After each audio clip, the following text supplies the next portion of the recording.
Hello guys, আসসালামু আলাইকুম। সবাই কেমন আছেন? আশা করি ভালো আছেন। আমি আপনাদের মাঝে নিয়ে এসেছি নতুন আরেকটি কৃষি ভিডিও। স্ক্রিনে যে আপনারা একটি ড্রাম দেখতে পাচ্ছেন, এটা একটা মূলত বীজ দেওয়ার জন্য স্প্রে মেশিন। এটা সম্পূর্ণ মোটরের মাধ্যমে অটোমেটিকভাবে স্প্রে করা হয় বিষ। আমরা এখন এর মধ্যে পানি দিচ্ছি, পানিটা পরিপূর্ণ হয়ে গেলে আমরা বীজ দিব। আমরা যে বীজটা ইউজ করছি তার নাম হচ্ছে টাইজালো সুপার। দেখুন পানির সাথে বীজটা মেশানোর পর পুরো সাদা হয়ে গেছে দুধের মতন। এখন আমরা এই মেশিনের মাধ্যমে স্প্রে করতেছি আমাদের জমিতে। এটা হচ্ছে একটি বেগুন ক্ষেত বা বেগুনের জমি।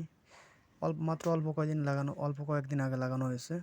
এখন আমরা যে বীজটা দিচ্ছি এটা একটি সম্পূর্ণ বেগুন গাছ যে ঘাসগুলো আছে সেই ঘাসগুলো মেরে ফেলার জন্য। বেগুন গাছগুলো একটু বড় হয়ে গেলে আমরা এর মধ্য দিয়ে একটি করে ড্রেন করে দেবো। আলহামদুলিল্লাহ আমাদের বীজ দেওয়া জমিতে সম্পূর্ণ হলো। তার পরবর্তীতে আমাদের আরও একটি জমিতে গেলাম।